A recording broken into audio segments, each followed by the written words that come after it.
I love singing. I think I would have been singing somewhere if I was not recording it.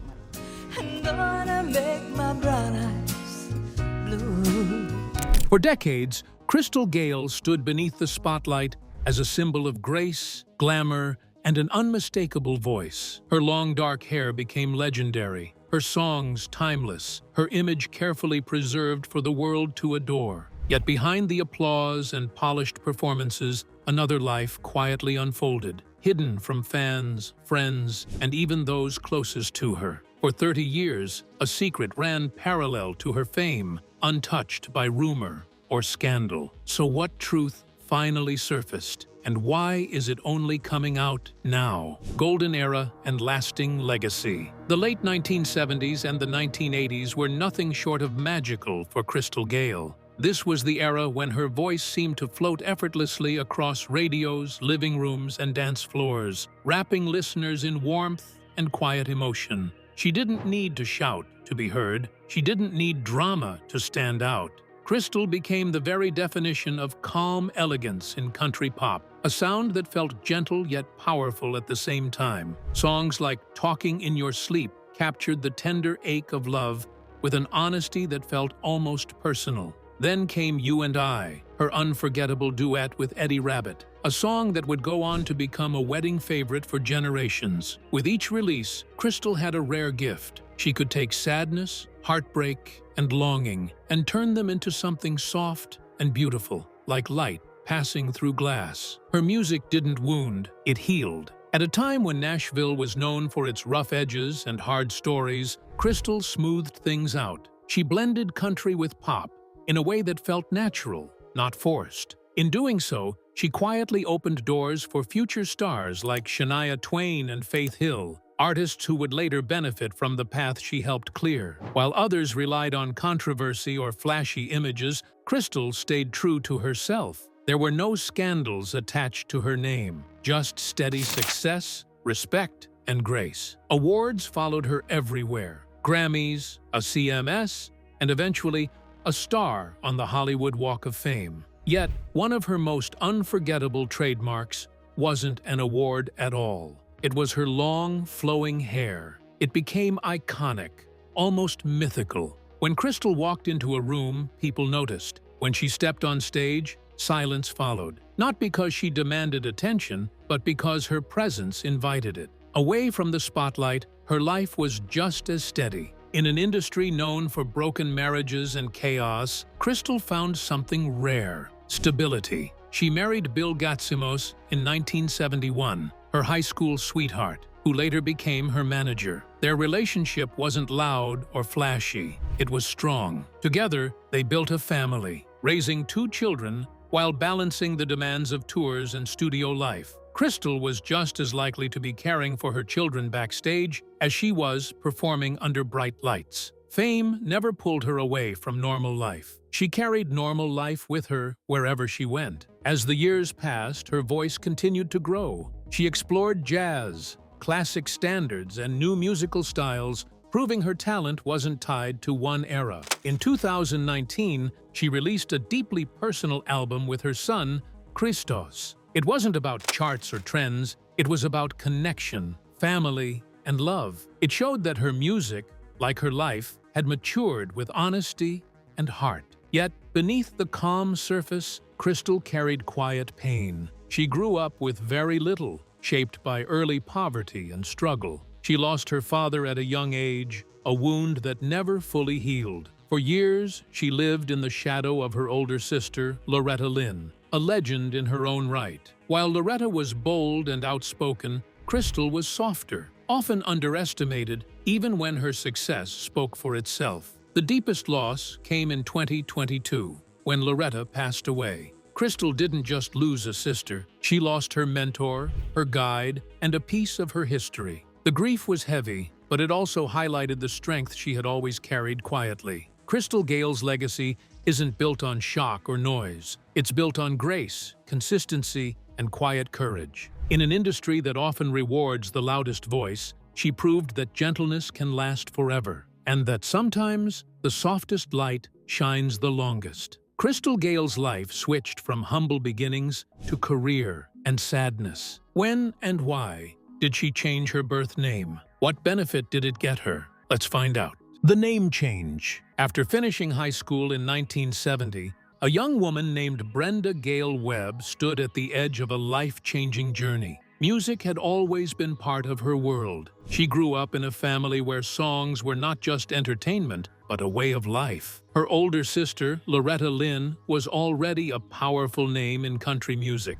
and Brenda had watched closely, learning quietly, dreaming carefully. Now, it was her turn to step into the spotlight. Soon after graduation, she signed her very first recording contract with Decca Records, the same label that had helped shape her sister's legendary career. For Brenda, this moment felt like the door to a new world swinging wide open. But before she could truly begin, there was an unexpected obstacle standing in the way: her name. At the time, Decca Records already had a major star named Brenda Lee on their roster. She was famous, well-known, and deeply established. Having two singers with the same first name on the same label was seen as risky and confusing. The executives worried that audiences, radio hosts, and record buyers might mix them up. So they made it clear: if Brenda wanted to move forward, she would need a new professional name.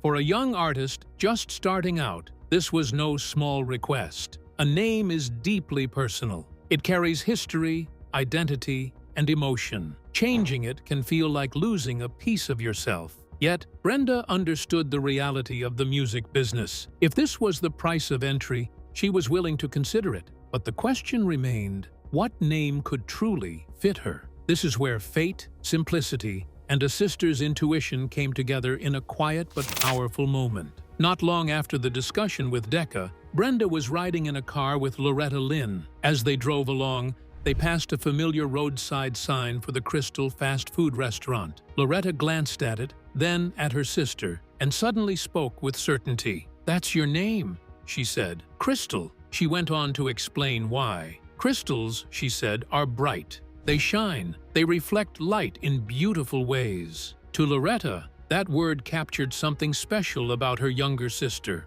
her gentle presence, her natural glow, and her quiet strength. It wasn't loud or forceful, but it was unmistakable. The name felt right.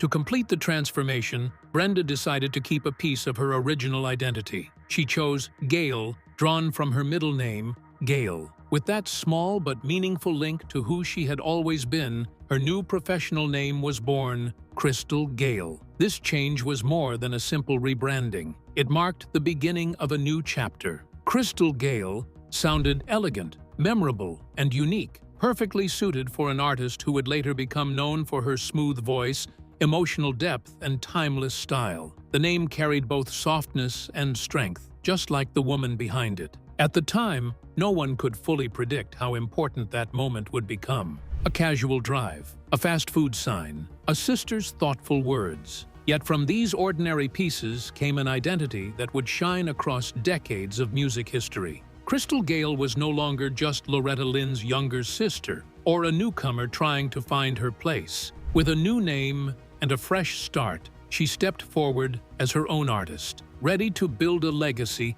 that was uniquely hers, bright, shining, and unforgettable. Did Crystal Gayle have the opportunity to be born into a well-to-do family? Did she have the privilege of luxuries from childhood? Let's delve into the details of the humble beginnings of a future icon. From coal dust to spotlights. Many decades ago, Crystal Gayle was a small girl growing up in a rough coal mining town in Kentucky, where the air was thick with dust and hope felt fragile. In Paintsville, coal dust settled on clothes, windows, and skin, and life was shaped by long days of hard work and quiet endurance. It was here, on January 9, 1951, that Brenda Gayle Webb, later known to the world as Crystal Gayle, was born.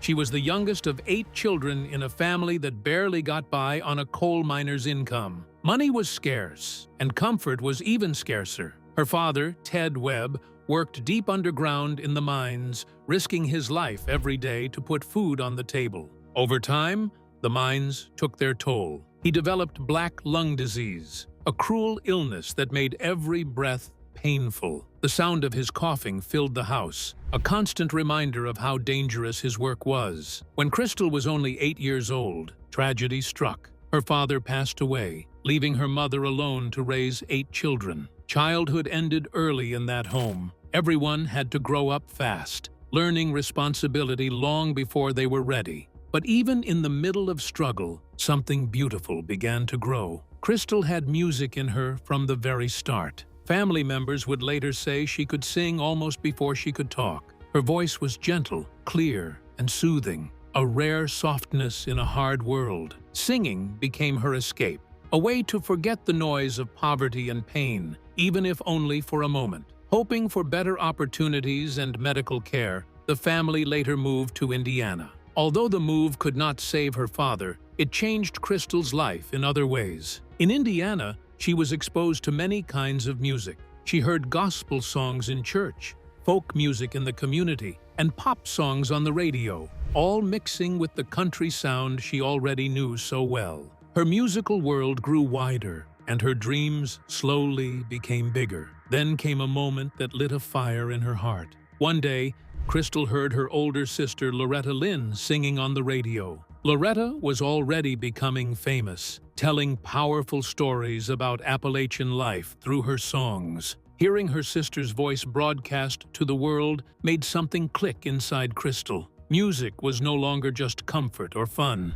It was possibility. It was a way out. It was proof that someone from their background could be heard. But this new hope came with a heavy burden. From that moment on, Crystal was often introduced as Loretta Lynn's little sister. The connection opened doors, but it also placed her in a long shadow. People expected her to sound like Loretta, to follow the same path, to live up to someone else's success. That label would motivate her, but it would also follow her for years, shaping how the world saw her before they truly listened. At just 16 years old, fate intervened once again. Loretta Lynn fell ill and could not perform at the legendary Grand Ole Opry. Crystal was asked to step in. Standing on that famous stage, surrounded by history and high expectations, she sang Ribbon of Darkness. Her voice was soft but powerful, filled with emotion far beyond her years. As she sang about loss and longing, the audience grew completely still. In that moment, she was no longer just a sister filling in. She was an artist in her own right. That night marked the beginning of something extraordinary. Crystal Gayle was stepping out of the shadows, ready to claim her own voice and her own destiny. What challenges did Crystal Gayle face in her career? Was she able to overcome them? How did she navigate through? Let's dive into the details of Crystal Gayle's transition from shadow to superstar. Breaking free. What if the greatest challenge in your life was standing right beside the person who inspired you to dream? What if the shadow you lived under was cast by someone you loved, admired, and could never escape? That was the quiet struggle Crystal Gayle faced from the very beginning of her career. In 1969, Crystal stepped into the music world with hope in her heart and talent in her voice. Fresh out of high school, she signed a record deal with Decca Records, an achievement most young singers could only dream of. But almost immediately, that dream came with a heavy burden. Crystal was not introduced as a new voice or a fresh talent. Instead, the world saw her as something else entirely. Loretta Lynn's little sister. Loretta Lynn was already a country music giant. Her voice was bold, her stories were raw, and her name commanded respect. And so, when Crystal released her first songs, critics barely listened with open ears. They weren't asking, "Who is Crystal Gayle?" They were asking, "How close does she sound to Loretta?" Her early records were brushed off as weak copies. Headlines didn't mention her growth or effort, only her family name. Even before she had the chance to discover who she truly was as an artist, she was boxed into someone else's image. As if that wasn't enough, even her identity was reshaped. Born Brenda Gayle Webb, she was given a new stage name after a glowing Crystal hamburger sign caught someone's attention. Thus, Crystal Gayle was born, sparkling, memorable, and carefully crafted. Yet, behind the shine, doubt slowly crept in. Was she truly talented, or was she simply riding on her sister's fame? Each comparison cut deeper than the last, leaving her unsure of her own voice and place in music. For years, Crystal tried to fit into a mold that was never meant for her. Then, in 1974, everything changed. She made a bold move, leaving her record label and starting over. This time, she teamed up with producer Alan Reynolds, a man who didn't want another Loretta Lynn. He wanted Crystal. His advice was simple but powerful. Stop trying to sound like your sister. Sing like yourself. Those words unlocked something that had been trapped for years. Crystal softened her sound. She didn't push or shout. She let her voice float, gentle, smooth, and emotional. Her music became a warm blend of country feeling and pop sweetness. For the first time, she wasn't chasing approval. She was telling her own story. The results were impossible to ignore. Songs like Wrong Road Again and I'll Get Over You climbed the charts and found loyal listeners. Slowly, the world began to listen, not because of who her sister was, but because of who she was becoming. Then came 1977, the year everything fell into place. Crystal was offered a song that almost went to someone else, Don't It Make My Brown Eyes Blue. When she recorded it, something magical happened. In just one take, she captured heartbreak, longing, and quiet strength all at once. The song soared, #1 on the country charts, #2 on the pop charts. It crossed borders, touched hearts around the world, and earned Crystal a Grammy Award. In a single moment, the label that once followed her everywhere disappeared. She was no longer the little sister. She was a star in her own right. With her long, flowing hair and calm confidence, Crystal Gayle stood under the lights, swaying gently as millions listened. Her journey proved something powerful. Sometimes, the hardest voice to find is your own, but once you do, the world listens. Where is Crystal Gayle today? What kind of life does she live? Let's dig into the details of Crystal Gayle's quiet life that now revolves around grace, family, and timeless echoes. Quiet triumph today. At 74, Crystal Gayle is no longer chasing noise, numbers, or non-stop applause. She is living inside the calm she spent a lifetime earning. The rush that once defined fame has given way to something richer and rarer, peace on her own terms. In 2025, she still steps onto the stage, but only when her heart says yes. These carefully chosen performances continue to sell out, and audiences leave amazed, whispering the same surprise truth to one another. Her voice is warmer now, fuller, almost tender in a way time alone can teach. Crystal no longer bends her life around touring schedules. Instead, she moves to a gentler rhythm, one that allows her to breathe, reflect, and truly live. When she's not performing, she returns home to Indiana, to a quiet sanctuary she shares with her husband, Bill. There, fame fades into the background. What matters are the simple joys, sitting at the table for unhurried meals, laughing with family, holding her grandchildren close, and letting old melodies drift through the house like familiar friends. Music still lives with her, but it no longer demands. It is comforting. Songs from the past resurface softly, carrying memories with them, especially of those she has loved and lost. On rare nights when she walks onto a stage, her long silver hair flows freely, a symbol of years lived honestly and fully. Each note she sings feels like a gentle message sent across time, whispering to absent souls. Some songs seem to reach directly toward Loretta, her sister, carrying love, gratitude, and remembrance in every breath. There is no sense of fading here, no struggle to stay relevant. Crystal Gayle has moved beyond that. Her legacy was never about chasing trends or dominating headlines. It was about how she made people feel. Her music offered rest to tired hearts, warmth to lonely nights, and understanding to listeners who needed quiet reassurance more than loud promises. She also changed what was possible. At a time when women in music were often boxed in, Crystal helped open doors simply by being herself. She proved that softness could be strong, that grace could command attention, and that a woman didn't have to shout to be heard. Her success made space for others to follow, showing that kindness and calm could exist alongside greatness. In today's loud and restless world, her presence feels almost revolutionary. While chaos pulls at every direction, Crystal Gayle remains steady. Her voice, still smooth and soothing, continues to guide listeners toward something calmer, something real. It doesn't overwhelm. It reassures. It doesn't demand attention. It earns trust. What she offers now is not spectacle, but solace. Her songs turn private pain into shared comfort. They remind us that storms don't always need to be fought head-on. Sometimes they can be softened, gently eased, and understood. Crystal Gayle stands as proof that true power doesn't roar, it whispers. And those whispers, carried on her timeless voice, continue to light the way for anyone searching for peace in the middle of the noise. So, what do you think about Crystal Gayle's early struggles and her commitment and loyalty? We would love to hear your thoughts in the comments below. Don't forget to like and subscribe.